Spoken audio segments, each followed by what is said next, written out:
Well, hello. It's 11 o'clock, so we're about to get going here. Our webinar is being recorded so that we have people able to view it in the future from our website. So I will begin here by saying, first of all, my name is Nellie Brown, and I direct the Workplace Health and Safety Program, which is part of the School of Industrial and Labor Relations at Cornell University in the Outreach Division, or Extension as we call it. I'm also part of the Buffalo Collaborative Project, which is called the CoLab. I'm being joined today by two of my colleagues, Veronica Moore and Stephanie Ofuski, and they will take care of some logistical issues, and Veronica will watch the Q&A. So if you have questions, please put them into the Q&A box rather than the chat so that she only has to watch one place. Our program today is being funded through the Worker Institute of Cornell University, Iowa. So I'm going to begin by sharing my screen. I'm a certified industrial hygienist, so health and safety is what I do. And today I'm going to be talking about the health and safety issues of the aging workforce.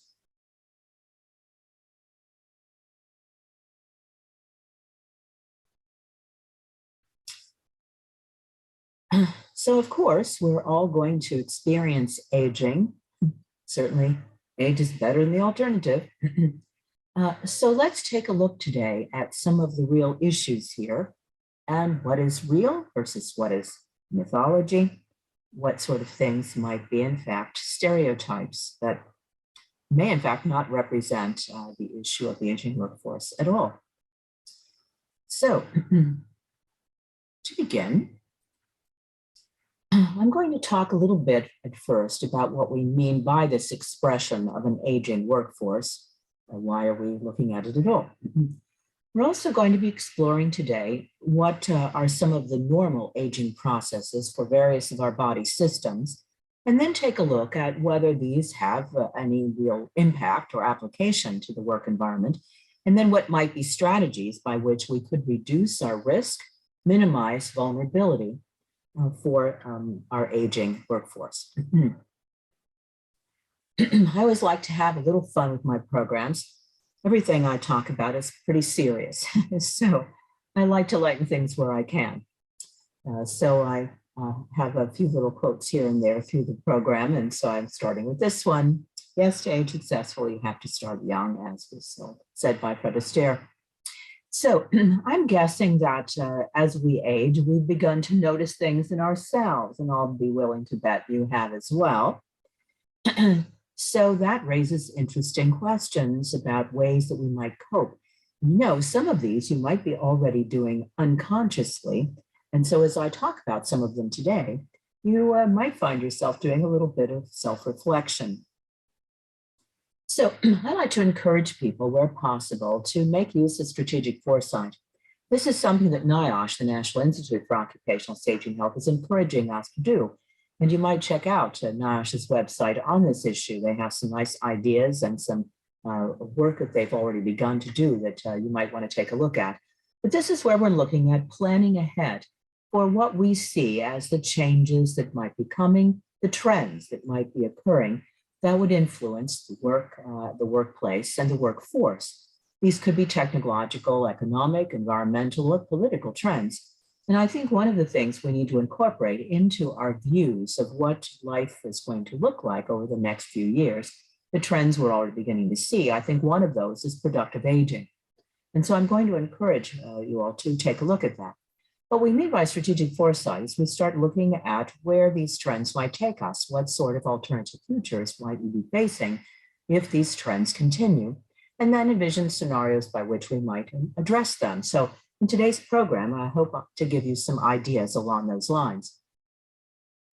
Now, one of the issues that I think is so important about aging is the issue of ageism.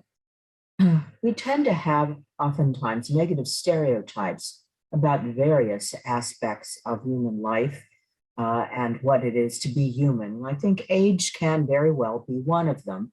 And so I'd like to say, you know, we have begun to look at this in terms of a source of discrimination. we began that with the Age Discrimination and Employment Act in 1967. And this is where we look at our workplace culture and see if there are ways that we can prevent age discrimination. We need to be able to recognize and reject stereotypes and assumptions we have, including the remarks that people make. And these things should be treated the same way we would treat stereotypes, assumptions, and remarks about anything else by which people experience discrimination in the workplace. And that could be sex, race, disability, national origin, or religion. Now, when it comes to ageism, we do have to address it because age discrimination is a real thing. And in fact, some 2/3 of workers between the ages of 45 and 74 say that they have in fact seen or experienced it. And in fact, job seekers over the age of 35 begin to cite age as a top obstacle for getting hired. And that is particularly noticeable in certain industries that seem to be more sort of youth-oriented in some ways, like high tech or entertainment. And people here in these industries say that they are experiencing age discrimination. In fact, compared to other occupational areas, these two industries seem to be particularly prone to seeing age discrimination.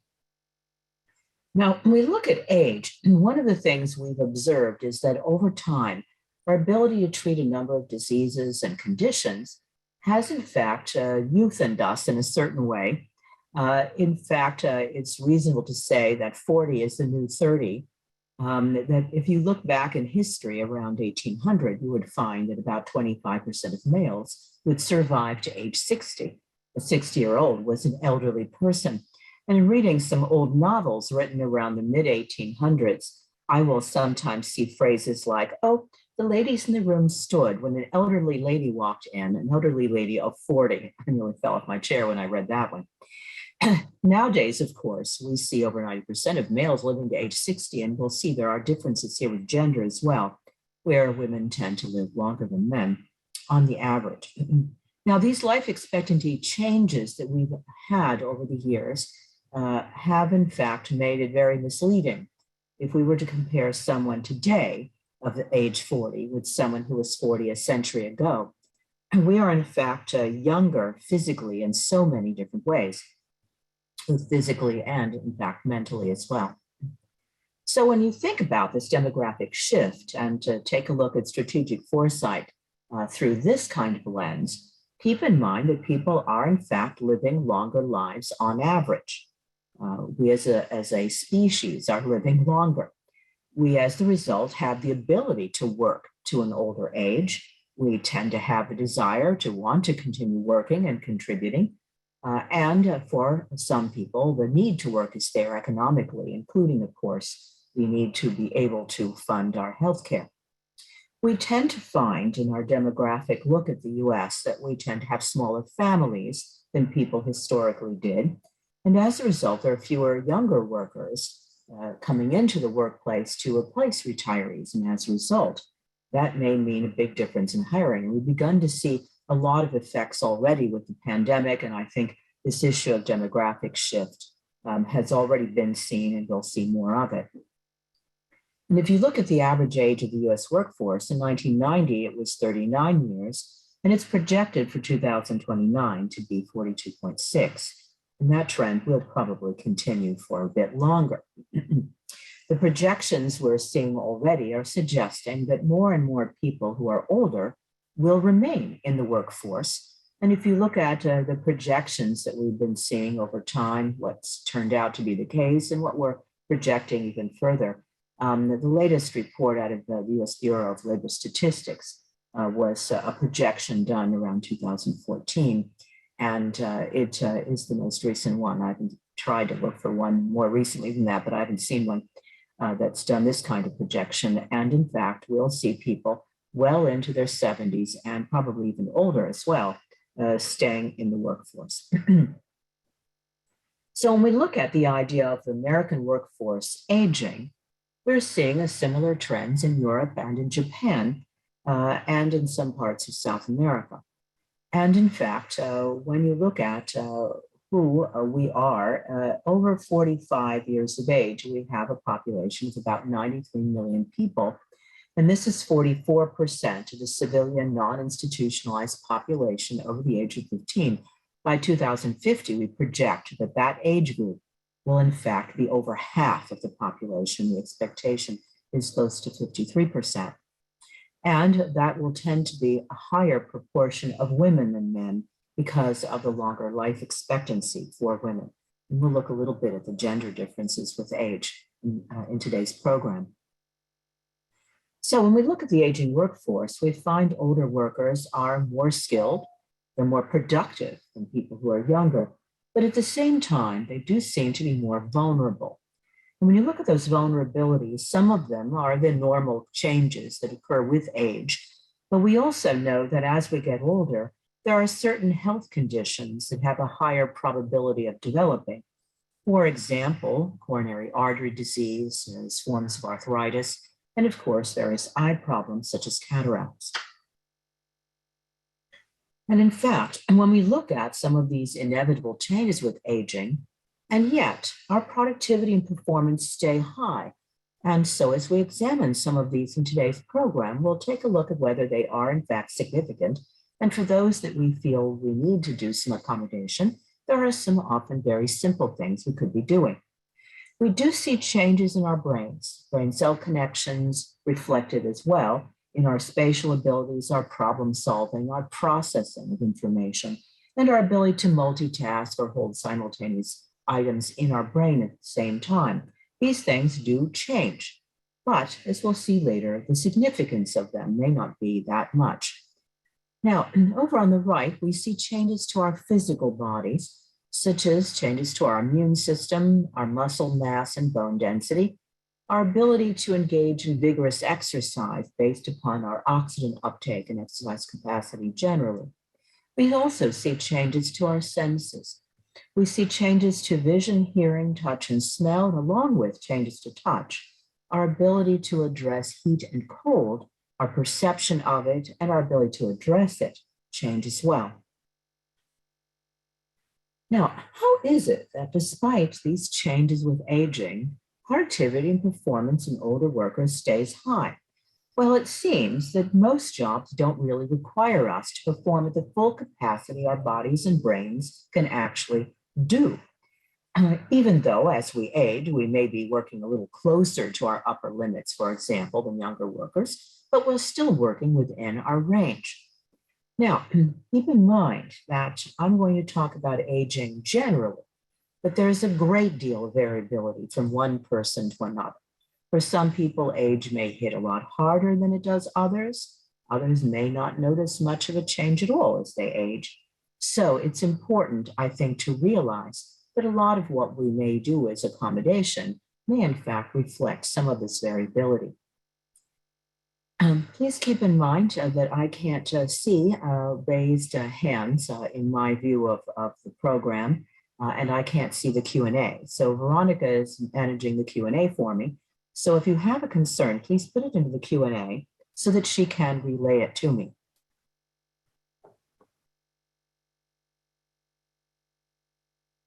Now, I say that older workers tend to be a more productive group than those who are younger. How is it possible that this can actually be the case? Well, some of the things that are affected with age, such as our experience that we gain with time, may actually enhance our abilities and our performance. Sometimes as we age, we unconsciously compensate for some of our changes mentally or physically. Sometimes, for example, we decide that we're not going to reach for something anymore. We're going to go get that little ladder or footstool. I'm not going to rely on my memory for that. I'm going to write some things down, like myself a little list, or put some things into a tickler file. And sometimes as we age, we move into work that matches our competence, and therefore our limitations may not reveal themselves. So it's not clear exactly what's responsible for older workers being more productive, but we think it may be our experience, it may be work ethic, it may be accommodations that we do or are done for us. And in any event, we seem to be very good workers well into our older years. Now, I also want to remind you that so far, there is no published research that says the decline in capabilities with aging impacts safety performance. Now, there are some things that we do, in fact, observe when it comes to issues of aging and injury or illness. We do recognize that sometimes aging can be an issue more of severity than frequency of problem. And the literature hasn't been consistent on this. Some years you'll see it, some years the data don't show it at all.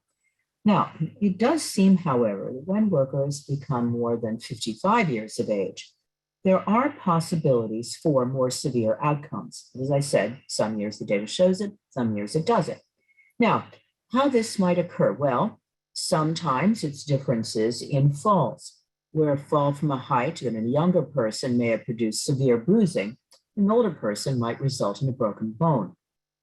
Sometimes issues of strain and sprain in an older worker may show up producing injury requiring some lost work time.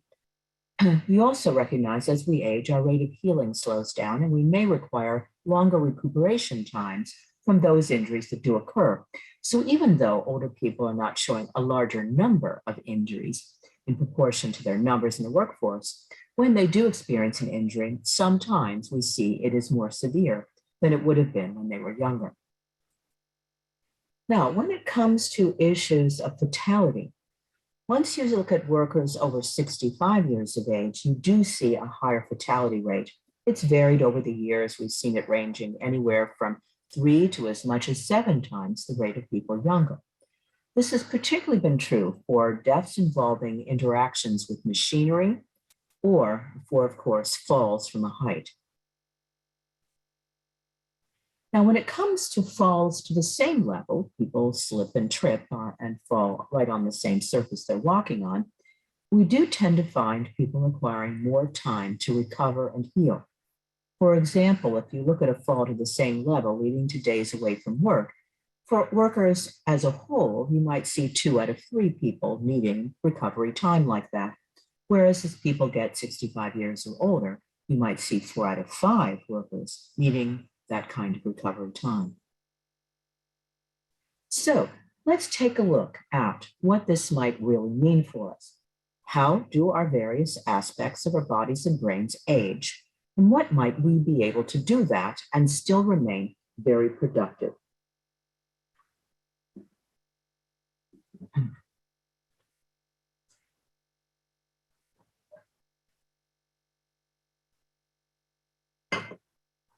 Okay, so one of the things that has been observed by gerontologists in studying people as they age has been that having a positive view of the aging process makes a huge difference. That's why I am encouraging people to overcome stereotypes. We don't want to give people a negative view of aging, and also we don't want to treat people differently in the sense of berating them or insulting them, even with the simple little remarks, because we want people to have a positive view of getting older. Let's face it, it is certainly an improvement over the alternative. So if you look at a lot of these studies that have looked at positive views versus negative views of aging, it is quite clear that a positive view has an incredibly powerful influence on us. It increases our self-efficacy. We feel, if we have a positive view of aging, that we'll be able to take care of ourselves or work out ways to do that. We are more likely to indulge in preventive health behaviors so that we take better care of ourselves. We find that people with a positive view of aging have reduced stress biomarkers and levels of the stress hormone cortisol. We also find this affects people's brains in a very important way. It reduces the risk of memory problems and dementia. One study, for example, showed the risk as great as a 50% less risk for people with a positive view of aging. We also see this reflected in longevity studies. In one study, for example, it made as much as a 7.5 years longer difference for people having a positive versus a negative view. So one of the things I would like to encourage us to consider if we're going to look down the road at a workplace using strategic foresight, I would say let's draw on the principles of universal design. Universal design has a lot to tell us, particularly because it can make a workplace usable, not just by people of particular ages, but also by people of a range of abilities and disabilities as well. In other words, making it usable by anyone. And we want to be able to accommodate people wherever we can to keep people working. Where people are valuable, where people are in essence treated as though they're important and not simply easily replaceable. It does a difference for their morale and it reduces their stress levels while keeping their productivity high. So among these principles, we have 7 particular principles that I wanted to draw to your attention. Equitable use, so that people of all abilities can use whatever the design is and make it as flexible as possible, so people with a wide range of preferences and abilities are able to make use of it. To make it simple, intuitive, in other words, obvious to interact with. To have the information about it and any of its controls and inputs and so forth very perceptible in both the ambient conditions that the equipment or device or whatever might be used under, but also for the user's range of sensory abilities. And I'll show you a number of things with that in today's program. It should have a little bit of a range of tolerance for error. The reason why I say that is we want to be able to minimize anyone's adverse actions. They interact with something, don't use it quite properly, stress it in some fashion, the consequences are not horrific. We would like to be able to have designs such that people can use them with low physical effort. That way, people with a wide range of abilities and capabilities will use it easily.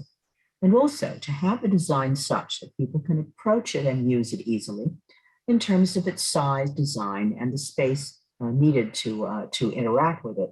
We've already seen some of these kinds of designs when we look at the ability, for example, to use different designs of restaurants and ramps in and out of buildings and so forth, wheelchair accessibility. And this can be done in all kinds of workplaces. You can make lab benches and emergency showers and eye washes accessible by anyone. So yes, these are the kinds of things we want to keep in mind.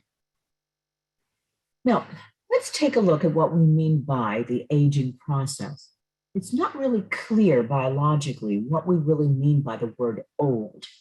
We do know that in our bodies, the rate of cell multiplication and molecular turnover will vary from organ to organ. For example, over our lifespan, most cells in the brain will not divide at all. They may have a lot of their molecular components changed or replaced. But other than the hippocampus, we don't really see cellular division. On the other hand, others of our body organs may have cells dividing every single day. We see this, for example, in the lining of the intestine, in the blood-forming tissues located in the spleen and in the bone marrow, and in the lower stratus, what we call the basement membrane of the outermost layer of the skin. Now, when you look at whether there are differences in genes, are there genes for living to a very extended lifespan? Well, there's been some work on that more recently that's begun to give us a few clues on what this might mean. We do divide people who reach extreme age into 2 groups, the supercentenarians, those who reach 110 years. One of the clear indications here about genetic indications is that 95% of those people are female. And we'll take a look at the genetic issue of gender in today's program. Now, we also have what we call the semi-supercentenarians, these people who reach the age of 105. Now, the very first study that sequenced their whole genome and compared them with younger people, younger being an average age of 68 years, there were 5 genetic variants which they did in fact possess that made a difference here. Some of those variants were able to reduce the ability of DNA to experience mutation and change so that it experienced a lot less damage. And this was the ability to combat free radicals in the environment. We found that some genetic changes were able to respond to DNA damage and repair it very well. And another encouraged damaged cells to die quickly so they were unable to divide and pass on their errors to new cells. Another study of centenarians compared to non-centenarians showed a few beneficial variants, but they were clearly very rare, but they appeared to be able to block the onset of cancer, possibly by some of the same mechanisms that I was just showing you. Nellie. Yes. How are threshold standards for workplace discrimination around age similar and different to threshold standards for discrimination around other, more, and less protected categories? Oh, well, I don't think I'm really the right person to answer that question. I think you're going to need a legal opinion on that one. I do know that when it comes to the Age Discrimination Act, there was a court decision a few years ago that seemed to make it a lot easier for employers to defend themselves against claims of age discrimination, but I'm not really sure how that really works. So I really can't speak to that. Now, we do see among the older population that women make up a greater proportion, and not just of the extreme ages, but of course of younger ages as well. We are seeing more women living longer than men. Why is that the case? Well, a few things are beginning to emerge in some of the genetic research that indicate that. One of them is that women, of course, have two copies of the X chromosome, whereas men have one X and one Y. Now, this means that we have two copies of some 1,000 genes. This is believed to make women less vulnerable to certain congenital disorders, anything that we would consider biologically difficult to form, such as tongue tie or clubfoot. We also find that because of these two copies, women have genes which enable them to respond better to certain types of inflammation and infections, including viral infections, which makes women somewhat better at fighting these off. And we've seen some of that in the current pandemic as well. We also recognize that because we are mosaics, women having two copies of the X get one X from their mother, one X from their father. That means if one of these X's has some type of mutation that's not advantageous, we also have one copy of that same gene that's good. And because of that, if cells in a tissue do better with the one active X that has a good copy of that particular gene, those cells are more likely to survive, and the population of those cells in that tissue shifts in favor of the good copies. We also have recognized that these different variants that occur in the supercentenarians do seem to make them more likely to be a female population. But keep in mind, the goal of genes, and genes are often described as being selfish genes, but genes basically have as their goal long-term survival of the species, not short-term physical strength. So the issue of genes selecting in favor of those things that produce greater ability to reproduce and survive to a longer age, and be able to nurture offspring and so forth. This has become more important when we look at some of this genetic research. Now, there are companies that will try to sell you tests to tell you how old you are. And these tests are based upon measuring the length of telomeres. Telomeres occur at the end of our chromosomes, and they're used by the chromosomes as part of the cell division process, helping new copies of the chromosomes to move to new daughter cells as new cells divide. Now, the problem, however, is that every time cells divide, telomeres become shorter. Now, how much in the way of telomere length do you actually start with? Well, it appears that telomere length is in fact inheritable. It's genetic, and some people are born with as many as 5,000 base pairs, some as many as 15,000, and the rest of us, of course, are in the range in between. We think that some 60% of the variation between individuals is due to genes, varying the length of the telomeres and the activity of the enzyme telomerase. Now, we also recognize that prenatal exposure that is stressful on a fetus can make a difference in shortening telomere length. For example, a fetal exposure to phenol or to the phthalates. Phthalates are used as plasticizers and are known endocrine disruptors. Exposure as a fetus to a mother who smokes, to high areas of air pollution, such as especially high levels of particulate, maternal stress during pregnancy, or an overweight mother. And these things do reflect themselves in the fetus. We do know that adults tend to lose some 30 to 50 base pairs of their telomeres per year. And it has been this that is the basis for these commercial quantitative PCR tests on telomere length. We know that children lose telomere base pairs more quickly if they're raised under conditions of poverty or abuse or maternal depression. However, the current science on these marketed tests is that this whole area of telomere length has probably been oversimplified in order to sell you a test. They may not really be able to give you anything very good in terms of accurate information. We recognize that there's a lot of controversy and conflicting results in the research underlying telomere length. The popular methods that are touted to increase telomere length in people, like diet, exercise, or meditating, show weak positive effects, if any, even though they're good for people's individual overall health. But their effects on telomeres are not really very well proven in the scientific literature. So you may not want to invest in one of these tests yet. They may be a little early for prime time, as this expression goes. Now, we also know that aging and longevity can be affected by the gut microbiome.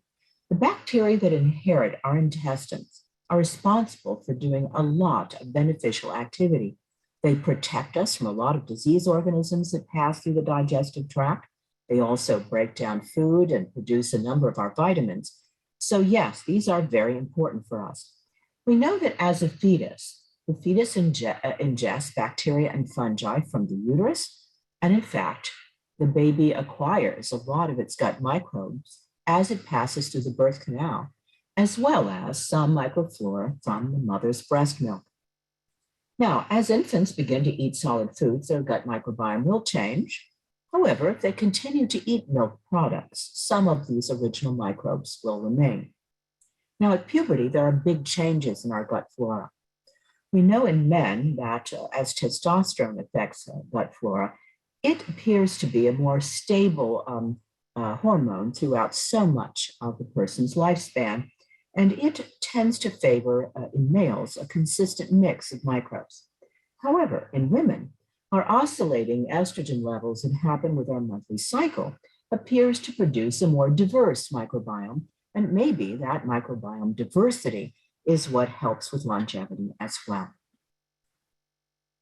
Now, for healthy aging, there are some things we may be able to do to influence our biome genera. The various genera of bacteria in our microbiome tend to be some beneficial types, of some not so much. But we do recognize that if we are able to age with health throughout our lifespan, we want to be able to encourage those types of genera of bacteria that produce reduced inflammation, better metabolism of the sugar and fat that we take in, and promote more of a lean body type for us. What could you do to actually influence your gut microbes? Well, eating a diet that has vegetables, beans, and peas in it, especially those types of vegetables high in fiber. We tend to find those influence our biome in favor of microbes that break down these items that we eat into short-chain fatty acids, and these nourish a healthy gut lining. They also encourage us to have flora which produce good neurotransmitters like dopamine and serotonin that keep our mood on an even keel as well. We also recognize that eating fermented foods also helps to restock our microbiome, literally from these foods. Things like yogurt, kefir, sauerkraut, kimchi, kombucha, and pickles. Keep in mind that that only works if you're eating these foods that have not been pasteurized, and therefore their natural biome has been killed off by the pasteurization process. Now, it's not clear yet how good the science is on the prebiotics or the probiotics and so on. So we're kind of waiting for more information to come on some of this. Probably won't hurt if you eat foods that contain, live bacteria, for example, like the fermented foods, or things that are more likely to feed a good biome. But we're still waiting for a lot more information on that.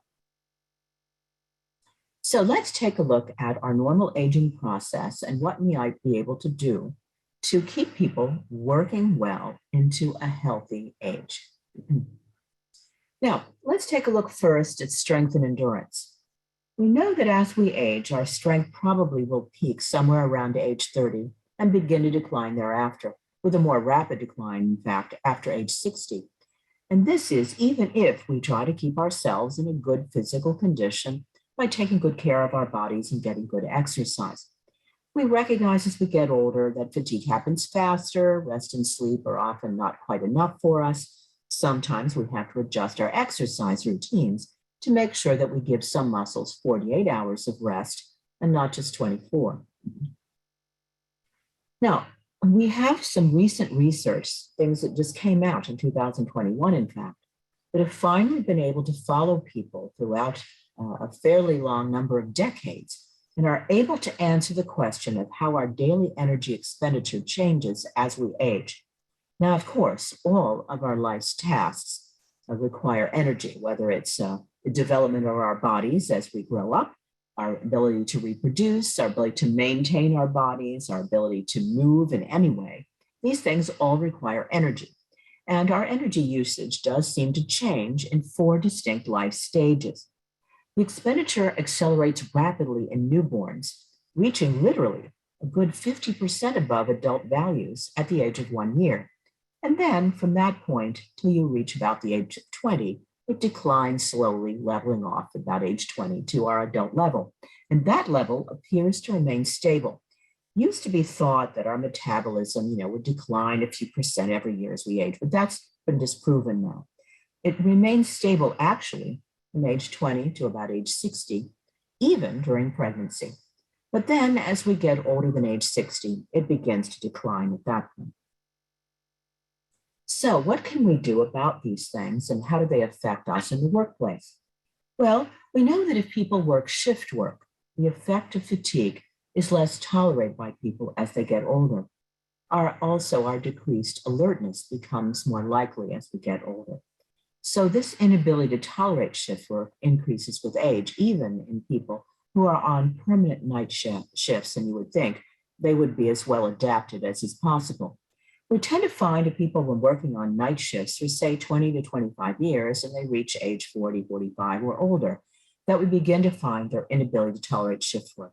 They become really very exhausted and experience a lot of the adverse effects of sleep deprivation. I have whole workshops on shift work, and in fact, there'll be one later on in this health and safety series. Now, if you're interested in looking at improving accommodations for people, not just older people, but people of all ages, there's a nice e-tool available from NIOSH, which they developed in collaboration with the University of Connecticut. Now, a lot of the principles that come from this e-tool are in fact the general methods we've seen come out of workplace ergonomic science for some time. The idea that we should fit the workplace to the worker. In other words, not force the person's body to adapt to the work, but adapt the work to match human needs. Well, certainly a lot of these things I'm going to show you are not going to be new. We take a look at where a job involves lifting, lowering, or carrying, and as much as possible, replace it with ways we can push, pull, or slide. We want to substitute mechanical for manual strength where we can, using equipment to move things around like forklifts and all kinds of different lifting and raising equipment. There's a lot of things along these lines. Some recent research on exoskeletons and use in the aging population has been pretty remarkable, actually. And one recent study that was done at LL Bean actually noticed that with new technology, you could keep workers working very well and very productively, even into their 80s. Now, of course, ergonomic research has said to us, for anybody, we want to reduce tasks that are highly repetitive. We want to make sure people have recovery and rest time. If a job is physically very demanding, we may need to build in rest breaks for every hour, but you may need to build in rest breaks even more frequently if intense mental alertness is needed. Sometimes rotating tasks is all that's necessary to do some of those things. Now, we want to always reduce any type of static or stressful posture because that leads to serious damage internally to muscles, weakening them over time. And of course, where we can use job rotation so we don't overuse certain muscles or joints very much at any one period of time.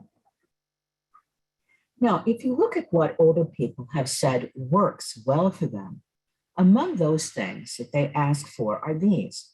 They said wherever possible, a workplace should encourage flexibility.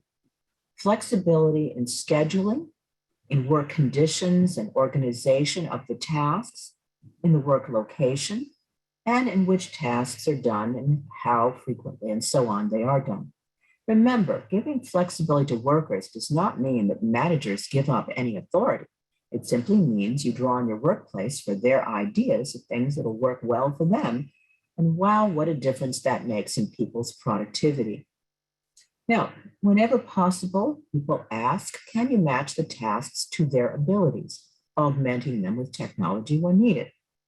Can they do self-paced work and self-directed rest breaks? So if they take a little break when they feel they need it, they feel very, very much empowered. And of course, that gives them the rest that they need in critical times, and they're more able to maintain their stamina. Also, again, having tasks that are less repetitive makes a good difference on our muscles and joints, no matter what age you are, of course. Now, certainly, there are occasions where for individual workers, none of these things are going to be enough. Sometimes the last choice we're faced is to move someone to an alternative job assignment and do whatever retraining is needed to support that. And this may be the case because sometimes a person's physical capacity is so reduced that we cannot even ask them to perform modest strength or endurance. And so we need to make whatever accommodation this might be. Now, it is possible, of course, to build strength and increase stamina. Exercise does help with that, whether we encourage it in the workplace or people do it as self-care. Remember, exercise changes the chemistry of muscles. It's like sending a message back to our bodies saying, look, I'm using this stuff, so keep fixing it. We tend to burn fat more efficiently by using our muscles. We encourage our body to maintain their level of fat-burning enzymes. We also, with exercise, send a message back to the body to produce more types of chemical messengers, cytokines, that stimulate growth and repair rather than age and decay. We tend to find the ones that tend to bring about more age and decay are more likely to happen in people who are serious couch potatoes.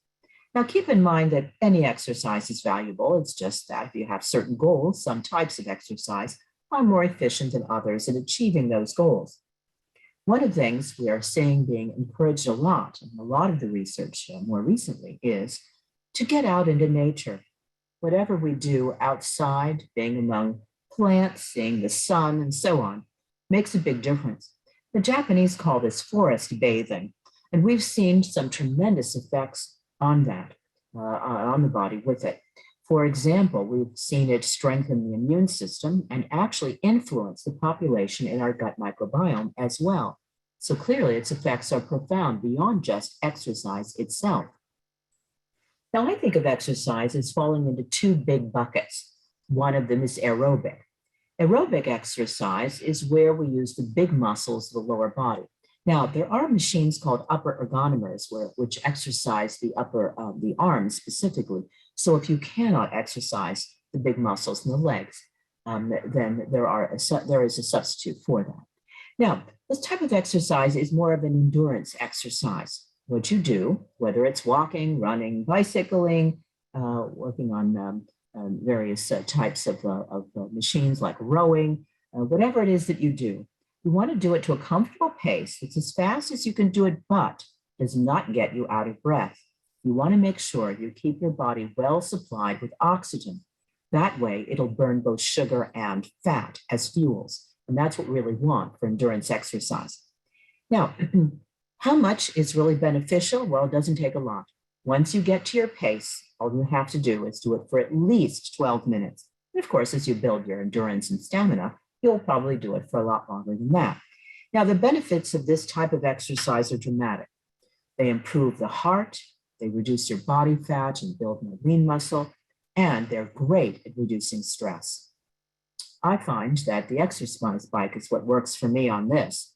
And in fact, I'm on my third exercise bike. So yes, I do take it out on the bike, and that's how I deal with my stress. Now, the other bucket I think exercise falls into is more a non-aerobic. So maybe you might think of it as anaerobic, but in reality is that it burns only sugar. And since sugar molecules are already partly oxygenated, it doesn't take a lot of oxygen to burn sugar. But this is where we do exercise that puts stress on muscles and bones. We might be lifting weight, such as ourselves in a push-up, for example, or separate weights, or working with elastic bands, any kind of resistance exercise. This puts pressure on muscles and bones and sends signals back to the body saying, keep repairing muscle and bone forming. And this kind of exercise does help stave off osteoporosis. Now, one of the things we do notice as people age is they can begin to have problems with balance, and as a result, risk more injury from tripping and falling. We also recognize that a decline in the control of our posture and stability can lead to back problems. Now, this seems to be rooted very much in weak abdominal muscles and a lack of regular exercise, and because of that, we're not really strengthening the muscles on either side of the spine and giving the spine good stability and staving off potential back problems and back pain. This is where certain types of exercises have a great deal of benefit. And you might want to work with a physical therapist to look at the ones that would work best for you. Strength training, such as especially walking weight-bearing exercises, are particularly crucial as we age. They're very useful for strengthening the muscles on the sides of the spine and keeping it in a very stable state. Now, what could we do in the workplace to address some of these things about changes in body strength besides the ergonomic ones? Well, you might look at including handrails along travel routes within your workplace. Make sure that you keep good track of housekeeping. You want to keep clutter out of the way of paths where people might trip and fall. You can take a look at your walking surfaces and make them slip resistant, incorporating, for example, particulates in like sand, for example, into certain paints and finishes can make a difference. Putting various types of ribbing and markers on flooring and so on. Repairing floors that are uneven, making sure floors are kept dry, where water is allowed to puddle and not dry sufficiently. Take a look at color contrast on stairways, making it clear what are the risers and the treads so people don't trip on them. And you may even consider as a workplace providing facilities for people to exercise at work.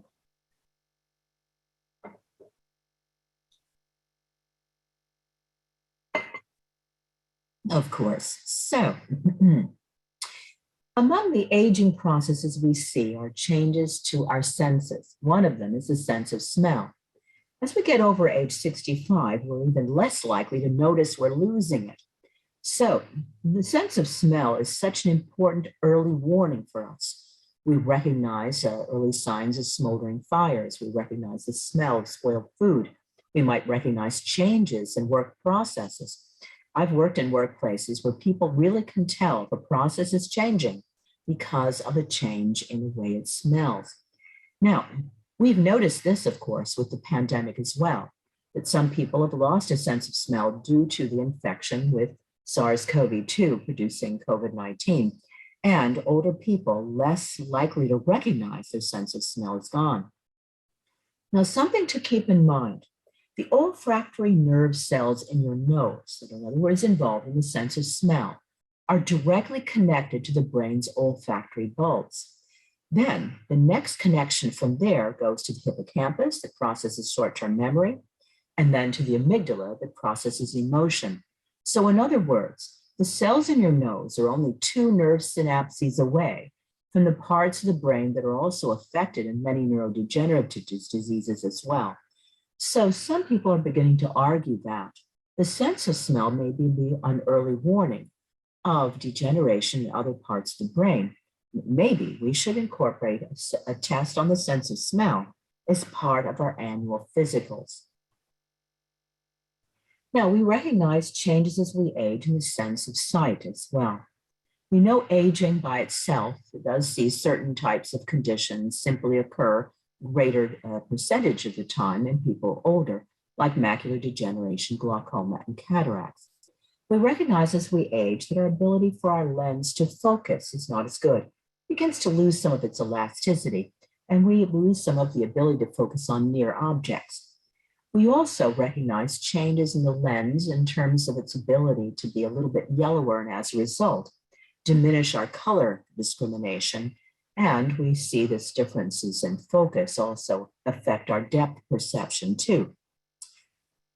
We also know that when we go to sharp transitions from an area that's very light to very dark, or the opposite, that it's harder for our eyes to adjust to that change. It's more difficult as we age to distinguish items with low contrast, and all of these things can add up to produce such changes to our ability to drive at night and deal, of course, with glare. So what might we do in a workplace to address this? Well, don't be surprised if you need to increase general lighting sometimes as much as 50%. Now, when it comes to task lights, you may need to increase this as much as 3 times so that people can observe contrast and details a lot better on the task right in front of them. Make sure when you deal with task lights that you orient them properly, placing them to the side or the front of the worker to make sure they're not behind the person and therefore producing shadows over the task. You also need to think about whether a job requires good color discrimination, and if that's the case, high luminescence light fixtures are very valuable here. Now, some other things you might not have thought about. In the visual field, such as on a workbench or on a computer screen, take a look at what's there as sort of clutter or distractions that might occur there, and try to avoid those. When moving from one area to another, make sure the light changes are a little bit more gradual. You might try to look at the size of video displays and make them larger, encouraging people to use enlargements on a screen, of course, as a control as well. And take a look at machines and edges of equipment. You may want to increase color contrast using bright tape, bright contrasting colors on critical parts, and so on, to make these things more visible. Now, another sense, of course, that changes with age is hearing. Now, believe it or not, Australian Aborigines living in the Great Desert actually keep their hearing very acutely well into old age. But for those of us who live in settings that are more urban, that deal with workplaces where there's noise, we unfortunately will experience changes in hearing. Now, those changes can result in a number of anomalies. For example, we may have difficulty understanding conversations. We may find it more difficult to tune out background noise if we're trying to hear or understand people against background in an area. Our ability to detect low intensity sound becomes more difficult, or being able to locate where a particular sound is coming from becomes more awkward. And sometimes we'll have multiple noise sources in our workplace, and being able to tell one particular sound against others becomes more difficult. We also recognize that the inner ear is involved in our sense of balance, and so with aging, you may see changes showing up here in incidents of vertigo or dizziness. We also recognize with age that noise-induced hearing loss will increase, and there are certain chemical exposures, heavy metals like lead, solvents such as toluene, which do over time damage the nerves in the inner ear. We call these chemicals that are ototoxic, and so cumulative exposure to them may take its toll as well. One of the things we notice as we age is that we get past our 20s, the rate at which noise damage occurs from loud sound, notice, increases and becomes much steeper. And because of that, we have to recognize that we're more prone to hearing damage as we get older, and we have to take care to protect that hearing that we have left. Now, of course, the strategies here, I think, are pretty obvious. We should be doing them for anyone. You want to reduce noise generally using various forms of sound dampening when we're dealing with background noise and reverberation as well. We might want to think about having redundant warnings, in other words, not just sound warnings, but also flashing lights, so that people whose hearing is not remarkable or who are trying to discern certain sounds against background will also get the warning light too. And also that if you use cell phones as a way to communicate at work, that you have people thinking about getting vibration from their phone and not just the ringtone. Now, if you're using, of course, automatic systems of various kinds where people have to hear other people's speech or interpret their speech very well, you might want to take a look at whether or not your systems engage in various forms of speech compression that may make interpretation of speech more difficult. Make sure that equipment has good volume adjustments available on it, including on various forms of telephone and so forth that you might need amplifying devices. And of course, you want to always implement hearing conservation programs as per OSHA regulations. And of course, this is required if you have a workplace that even has one day where the noise level over the 8-hour period meets or exceeds 85 decibels. Of course, the hearing conservation program then requires that you do monitoring and of course, test your workers' hearing as well. That if people are beginning to experience some level of hearing loss according to the standard, you may need to increase their level of protection. For example, people might be wearing earplugs and earmuffs. And of course, a hearing conservation program requires training, access to information about what you've been measuring in the workplace and training materials, and of course, that you keep records on all of this. Now, one of the things we notice with aging is our ability to tolerate extremes in temperature. We find as people get older, they have less tolerance of heat stress. And this, of course, may be augmented by other types of health problems, some of which may or may not increase with age. But we do see with age, people do experience more problems in the heart and the kidneys, but some people may have had these problems much earlier in life as well. These affect our ability to manage water balance, to cool our bodies by bringing our blood up to the skin and so forth. So these are very important. We also recognize that people have less perception of hot work surfaces. In other words, our sense of touch and our ability to perceive a hot surface is not as good as we age. And also as we age, we have less tolerance for extreme cold. Please realize I cannot see a raised hand. I only get a notation on it, so I can't see you. So please put any questions into the Q&A so that Veronica can see them and relay them to me.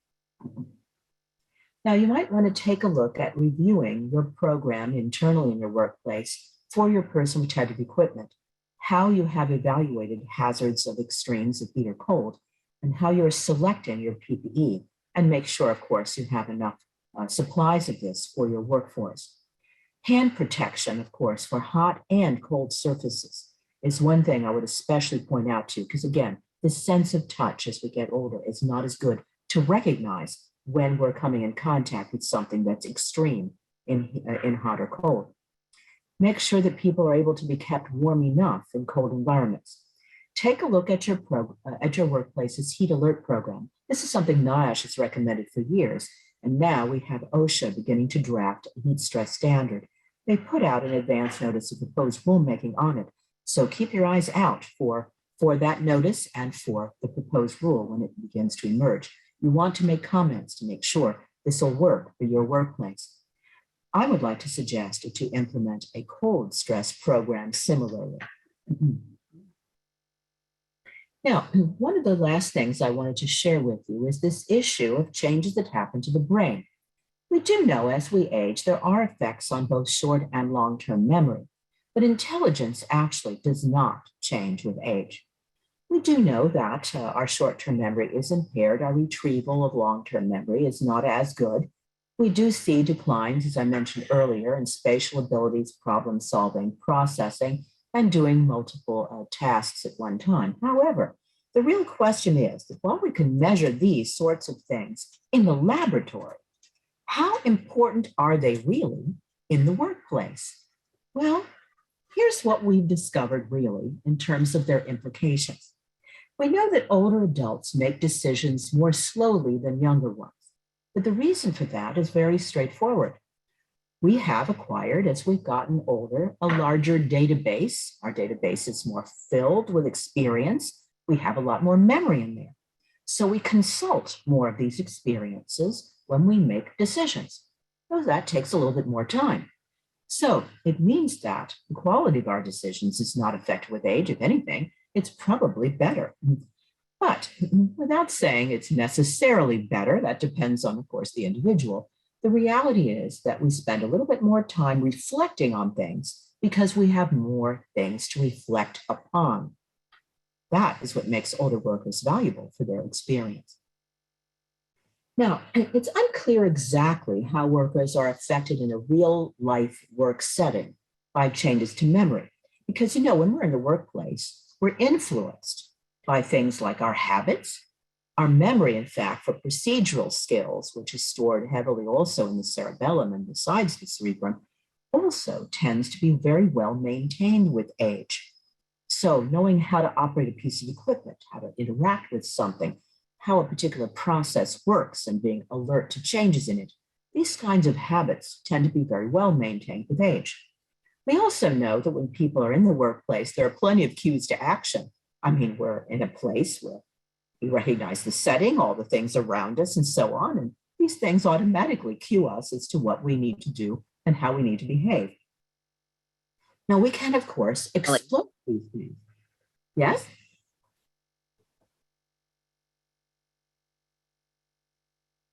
Can you hear me?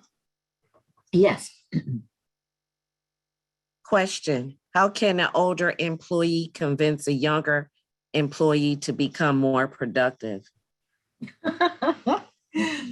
Oh my. Well, there are some interesting things that are being proposed in workplaces to overcome these kinds of stereotypes, whether they are older workers having a stereotype about younger people or younger people about older people.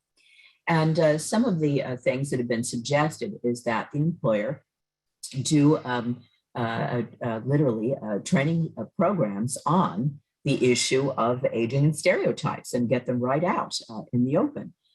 Take a look at the things, the expressions that people say to each other, like, oh, don't lift that, get the young kid to do it. These are the kinds of things that we often impose on each other without even realizing it. Or an employer not recognizing that the reason why they haven't offered retraining to an older worker is they're thinking, well, this person's not going to be working here that much longer, so why should we invest any resources in them? These are the kinds of things that give people a negative view of aging. And as a result, we're not exploiting people's memory, their experience, their work ethic, and so forth as much as we should. So it's important to face these things head on. There are a number of places you can go for this. The National Safety Council has some good ideas on this.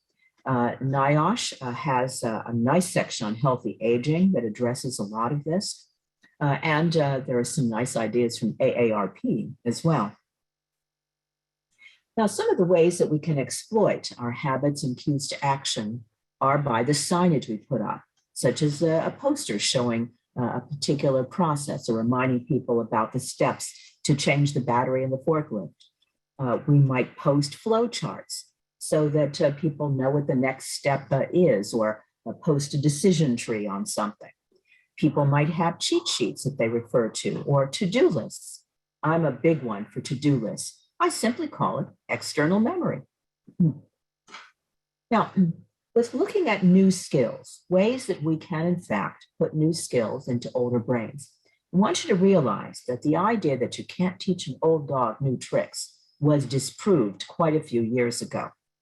What we, in fact, do as we age is attach new learning to existing structures in the brain. It's actually easier for us. When someone's very young, they have to develop these tree structures from scratch. We already have them as we age, so we simply add to them. Now, what seems to help with this is making sure we give people plenty of time to practice a new skill and time to develop familiarity with a new process or a new series of steps. If we break up the training into smaller chunks and do it, for example, day by day, we have a chance to sleep in between. This makes sure that the items are transferred into long-term memory very successfully.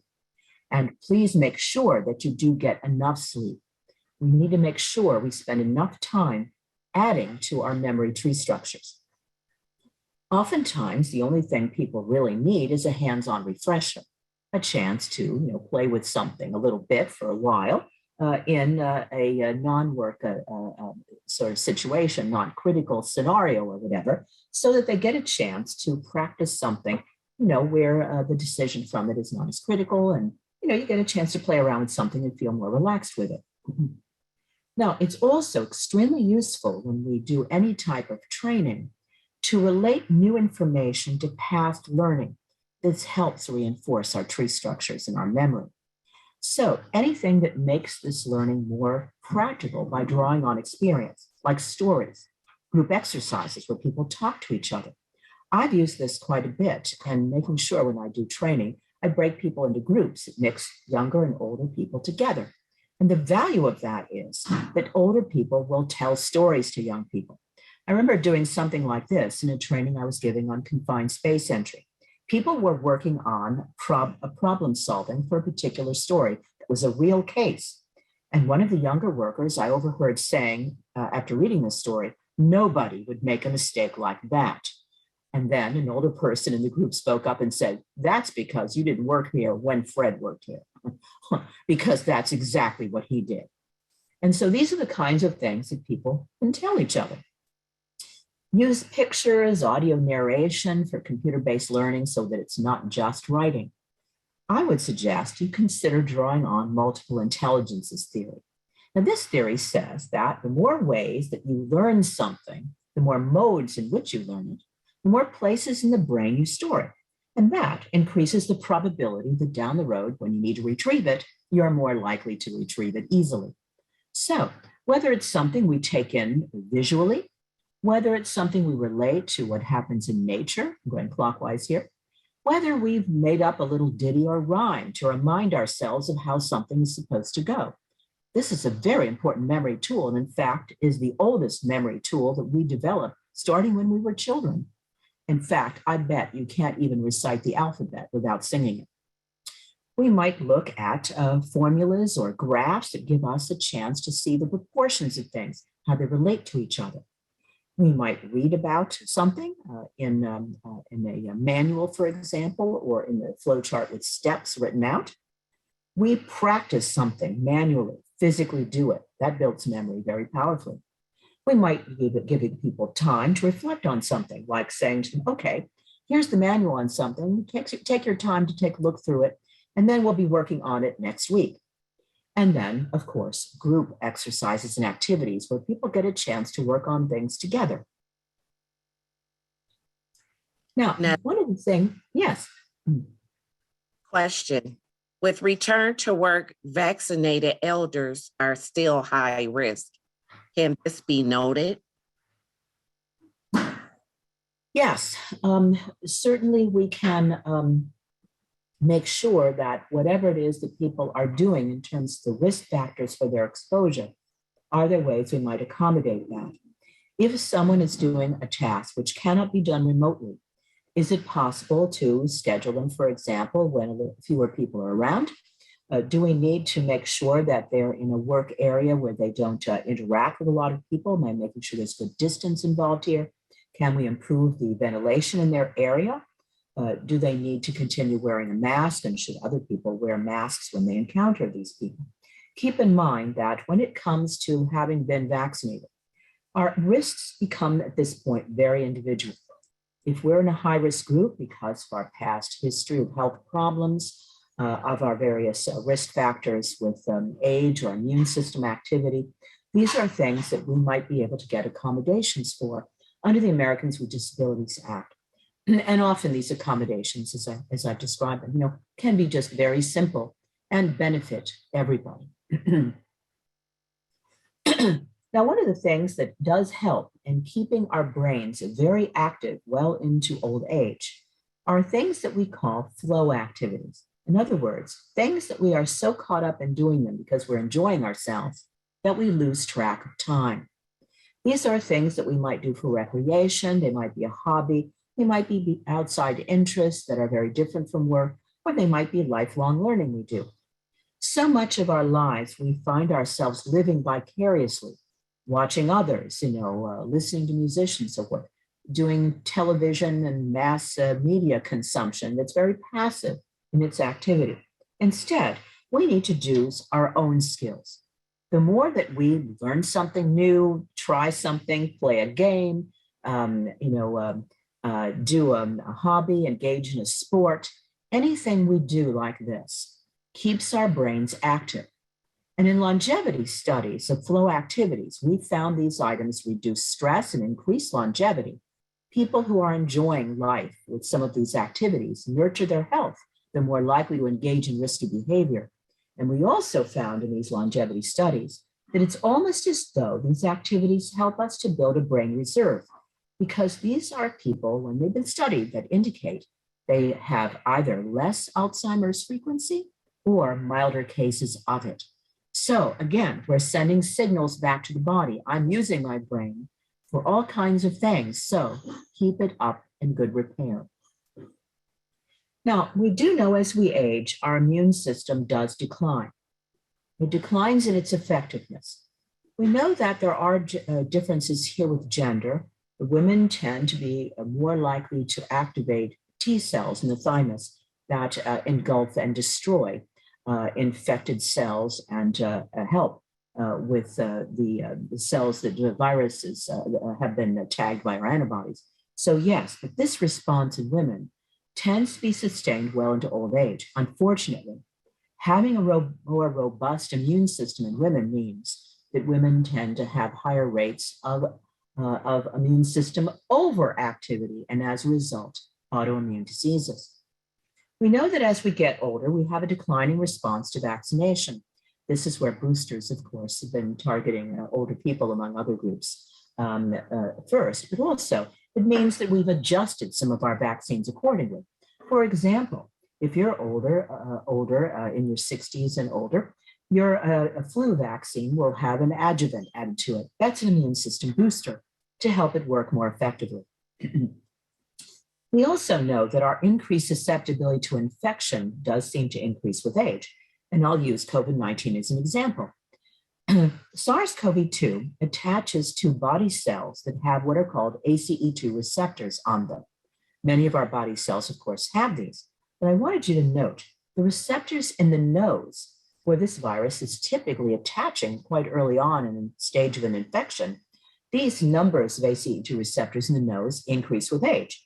They're at their lowest numbers in children younger than 10, which may explain why children are not getting as severe infection or as frequent an infection, especially infections with symptoms.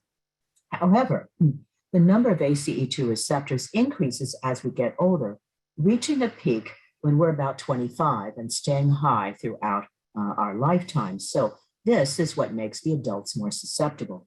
We also know as we get older, we're more likely to experience stronger inflammatory responses. And these, of course, in the deep lung have made SARS-CoV-2 a more dangerous infection in those who are older. Now, when it comes to people at greater risk of infection, I would have said, here's my list of people who normally have compromised host defenses. But with coronavirus, we had to add a number of other groups to that list, including people over 65. Those kinds of extra groups became the surprise as this disease began to hit. So what might we do here? And this builds on one of the questions just asked. Increased levels of our control measures. They might be increased PPE, such as bumping someone up to true PPE, which a face mask, of course, is not PPE. We want to make sure people who are in increased risk would have at least an N95 respirator. Increasing our ventilation or improving its effectiveness, looking at barriers or isolation of the hazard of the workstation makes a big difference. Remember, a lot of jobs involve exposure to organisms of various kinds, and not just to the current pandemic, but also to a number of workplaces where people are exposed to bacteria, to fungi, or to parts of these organisms that can produce allergic reactions as well. We want to make sure people keep their vaccinations up to date, whether that's influenza, tetanus, or whatever it might be. If the person's overactive immune system involves an allergic reaction, there are hazard substitutions we might be able to do, such as changing the chemicals that the person is working with. And of course, we can do reasonable accommodation requests under the Americans with Disabilities Act, such as I mentioned earlier. But keep in mind, sometimes a person's suppressed immune system is a temporary condition, such as treatment that they may be getting for a cancer, for example, that may be temporary and not necessarily a lifelong issue. Overall, I would say to you, ask your workforce. Utilize teams of workers and teamwork strategies for solving problems associated with aging. Keep in mind, people who do the job are often the best people to give you good ideas on how to fix it and make it most adaptable. And as many workplaces have found, making adaptations for older workers ends up increasing the productivity of the younger workers too.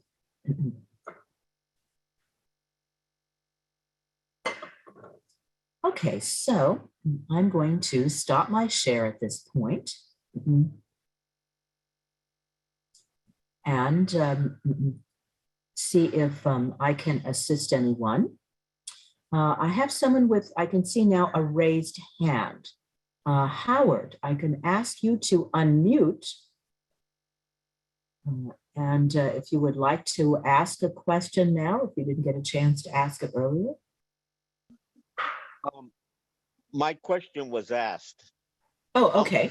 And I don't understand how to push these hands up and down too well, which is another situation here. This is only my 52nd year of work, so I'm trying to have a career. Okay.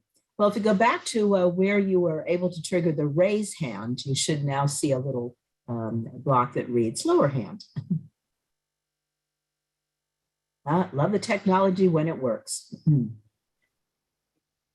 Okay, so I'm going to go down the list here and try to allow everyone now to talk. And let me see how I can get everybody on.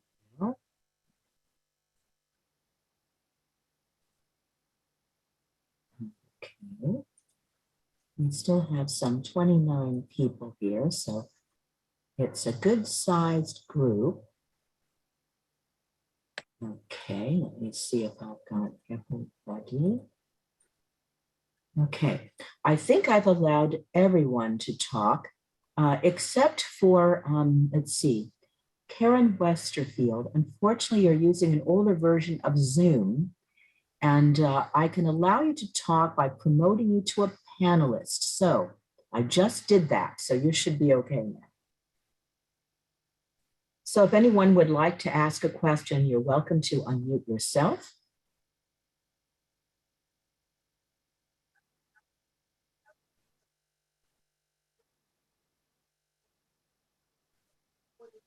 Okay, well, if there are no questions, then I'm going to sign off here and say thank you very much for giving me your attention today.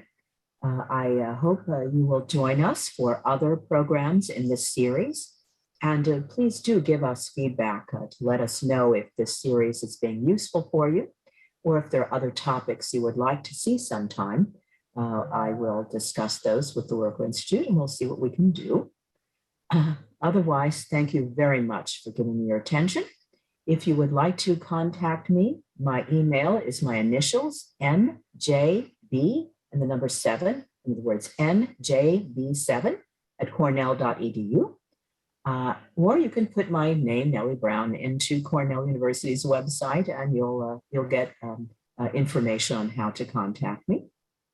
Otherwise, good to see you all, and hope to see you at a future program.